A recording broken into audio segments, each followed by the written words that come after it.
Imagine paying for an album by an artist, and all you know is a little self-promo with little actual material. And all they're doing is just trying to get in your feels and make you want to give them money without actually showing you any actual talent. Well, today I'd like to tell you guys about a little band I found called Dawson Hollow. Dawson Hollow is the result of a popular Kickstarter project that started around 2017, sometime in 2017. And if you don't know what Kickstarter is, pretty much what it is a website that, well, you put a project out, it can be anything in the world, and you try to have a goal, and people will donate if they like it, and they can donate whatever you want. You can have incentives if somebody wants to donate a certain amount, and voila, if they donate enough, then you can do whatever you want. The problem with Kickstarter is most of the projects never come through how they are presented, and others just ghost the project completely and take the money and use it on other stuff, and you never hear them again. You lose your money, don't get a product. It's just a scam. Luckily, Dawson Hollow wasn't quite that assholey, but they didn't really live up to the hype. They ended up eventually releasing 2 singles and coming out with their debut album, Boy of My Youth, on January 1st, 2018. The entire Kickstarter project garnered them over $96,000, which is kind of insane, considering some odd things you'll notice if you did watch their self-promo, where they show their, in my opinion, already best track, the best part of the best track already made. And so I'm not quite sure what they were trying to use the rest of this $96,000 for, because it seemed like they were able to make that track, and the rest of these tracks seem not even close as good. So it's kind of, where'd that money go?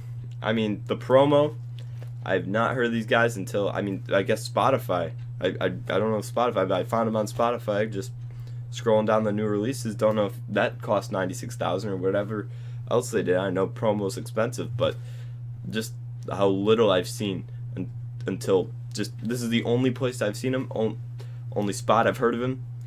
They have not a lot of plays. I mean, $96,000 is a lot of money. But moving on to a little background of the band, actually. They're advertised as a folk band, and that's pretty much what they are. They didn't really sly anybody with that one. It consists of 5 members, all siblings. There's 1 girl, 4 guys. Their names are Ben, Aaron, Rachel, Kyle, and John Link. And they're in their 20s or something like that. They're all from Missouri, the Ozarks, and the Ozarks are not a real exciting place, so it's kind of like their album.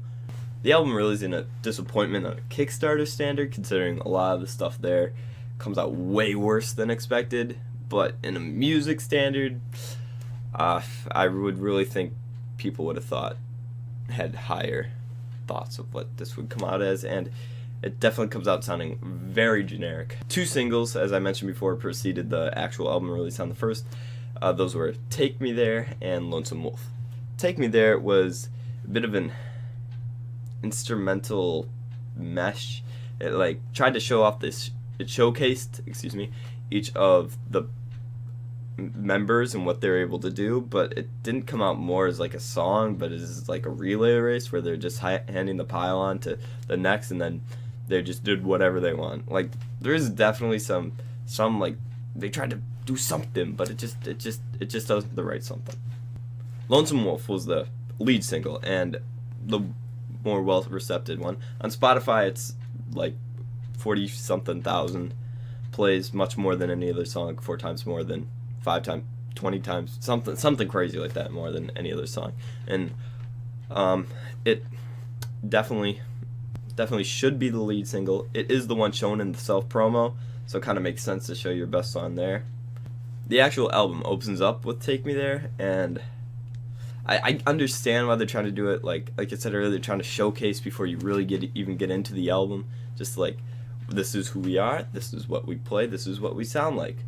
But it's after that, it's the great thing that I like about the first song is how they all do show what they can do, and then the rest of the album, or the most of the rest of the album, they just kind of, all right, that we gave it all we got in the first song. We're good. We can just kind of jam out, not really worry too much. It's like, for a good album, you can't just get somebody hooked on the first song. You gotta actually play through. It's like giving up at a concert halfway and playing the same bass line through every song, even if it doesn't match. It just doesn't feel right. The tracks number 2 and 3 are Hills and Roads, and then Lonesome Wolf. Hills and Roads, one of the better tracks. Probably these two are the most unique. They just don't sound like typical folk. They're not really anything revolutionary, but they definitely do stand out. And I don't know, I feel like if I were to listen to this album avidly, if anyone would, those two would be my favorites. Then for a majority of the rest of the album, all up until the last 2 songs, I don't know what happened. It was like they got the money, and they just thought, they got halfway through the album, they just thought, oh man, what are we doing? I don't even want to make an album. Why are we doing this? And they just decided, well, we gotta finish. I mean, at least we can give them that. At least they were like, okay, let's get the album out. We can actually do it. But they really, it's like, I don't know. They must have done the beginning of the album, then the end of the album, and then they needed filler. And that they got bored and didn't know what to do. Because a lot of the middle is just so generic. I could listen to the songs 100 times over. I can remember the names of any of them. They just all sound exactly the same. Just this typical folk rip-off of Mumford & Sons that's on a low budget, ironically. And they just really don't they mesh too well.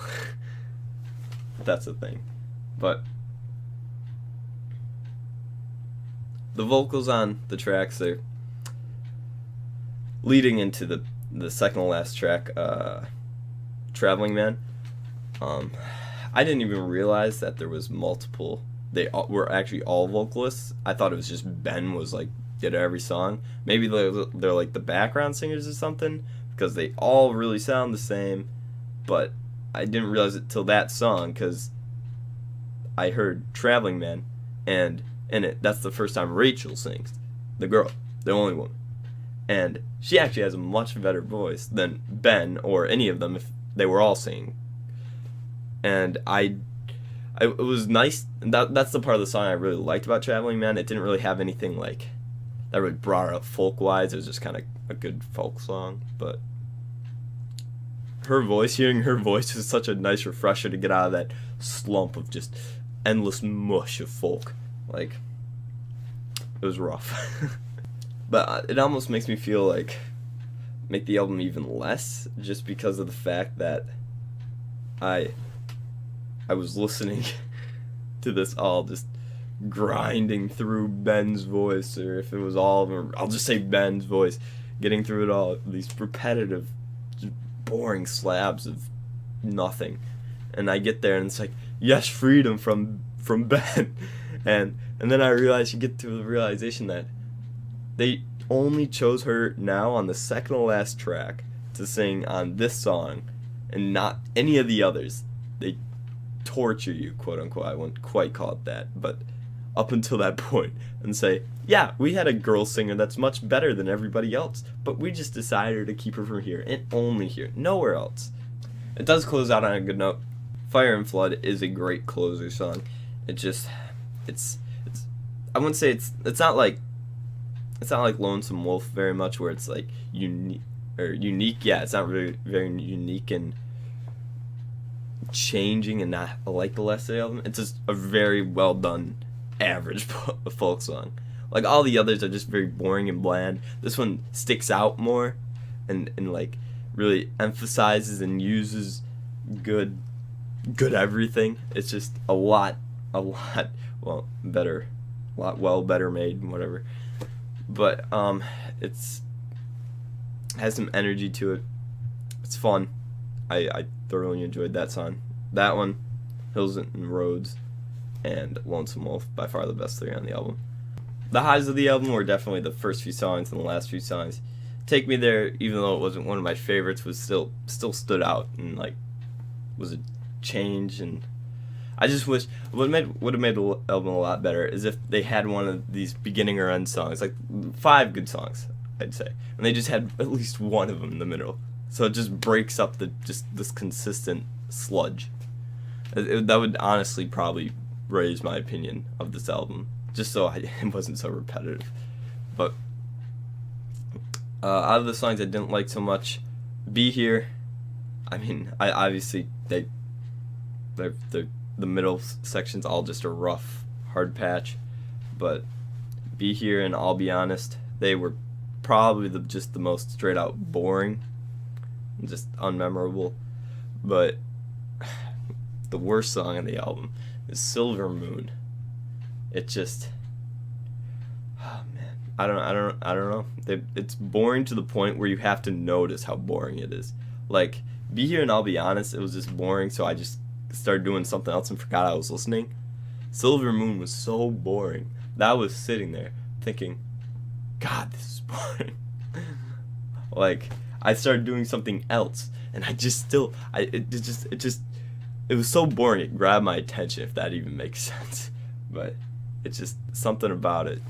It's just they don't have enough. It was like his vocals are so laid back that he just sounds casual and non-caring.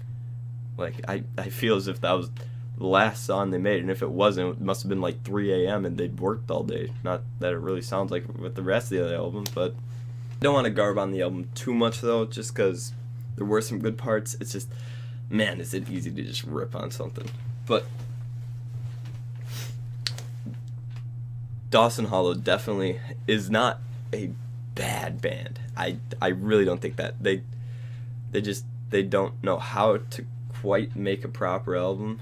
They don't know how to keep a memorable idea. Like, they got a few of them, so that's good, but the rest of the album just really just, I don't know if in a year from now, I don't know if they'll ever be listened to again. Some stuff I really liked about Lonesome Wolf though, it's very fun. It's a bit more poppy and catchy. It's up. You want to get excited. It's a lot of fun. One thing it really has going for it in the chorus, it has this trend that I'm actually pretty fond of in pop music. It's instead of like having the last word rhyme so much, you have the first word just be the same every time, and they just say lonesome, I believe, over and over and over at the beginning in the chorus, and I really like that. It's just preference thing, but it really sticks with me. I thought it made the chorus and mostly the song, especially with the production in the chorus and throughout the entire piece, is pretty good, but the chorus production is very nice. Ooh, very nice. But that is the part that they do show in their self-promo. Another little side note, there was a in the song Pretty Girl from Missouri. Not, again, that's kind of a blander, it's another song that doesn't mesh as much. It's just a nice kind of soft tune, but still not too exciting. But it has this river or water, running water, something at the beginning that sounds so ultra HD. I don't like, the rest of the album just sounds like good quality, I guess, but that for some reason is so high quality. You just hear like every little, you can imagine it in your head. It's just, I love it, and they slowly drown it out and get the song going. It's really nice. I really enjoy that. In the end of the day though, I mean, it is just a pretty average album. I mean, it's so average that it just makes me like the album less, just because they didn't really try to do anything inventive or new, or just stick out a little bit and make something exciting. Other than like Lonesome Wolf, there's nothing really that crazy. I mean, I can't really blame them either. I mean, if somebody gave me $96,000 to go and make an album, I'd probably just I'd make exactly what I told them I'd make, and I can't lie, they made a folk album. But so hopefully, maybe what I'm looking forward to is hopefully their next album, once this one kind of rolls over, they'll have somewhat of following, and they'll actually be able to make more inventive music now that they're an actual band, because people pay them for this album, not the next album, this album. So hopefully Dawson Hollow can evolve into something, I don't want to say Mumford Sons and Sons-esque, but something where it's like bigger, more noticeable, better, more inventive. But in the end, I'd probably have to say it's about a 3 out of 10. Again, it's really not that great. It's just that middle section, man.